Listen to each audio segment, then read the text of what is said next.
Janine and Jericho, latest updates. Echo, nakipag-banding ng husto kay Santino.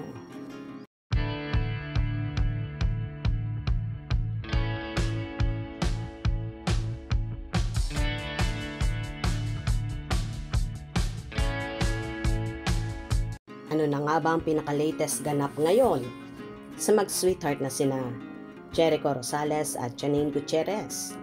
Si Janine ay so happy na muling nakabalik sa ASAP stage nung linggo, kung saan halos sinamba siya ng kanyang mga co-host na sobrang namiss ang dalaga. Naging busy kasi ang actress sa taping ng kanilang serye with Echo, ang Lavender Fields, na malapit na ring magtapos.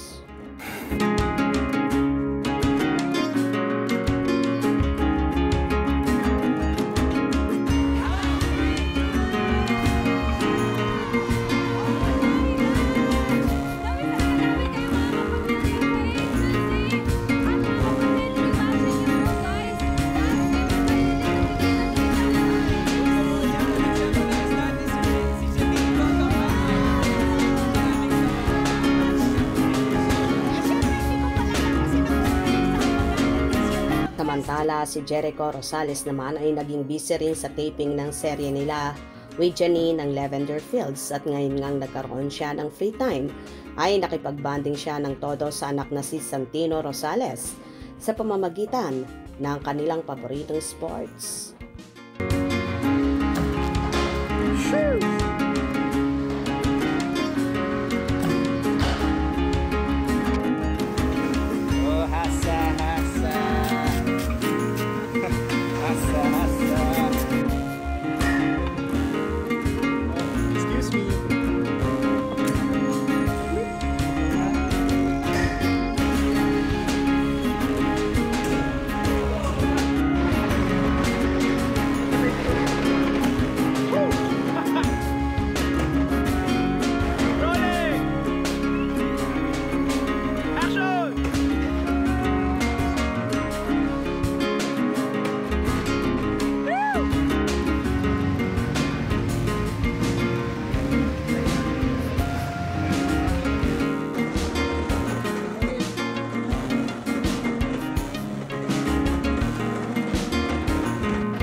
Nakakatuwa ang pagmasda na mag-ama at para bang magbarkada lang sila. Anyway, subaybayan natin ang mainit na tagpo sa nalalapit na pagtatapos ng hit seryeng Lavender Fields, at ring abangan dahil may bagong proyektong gagawin sina Echo at Nini after ng Lavender Fields serye. Kung nagustuhan nyo ang video na ito, comment down below.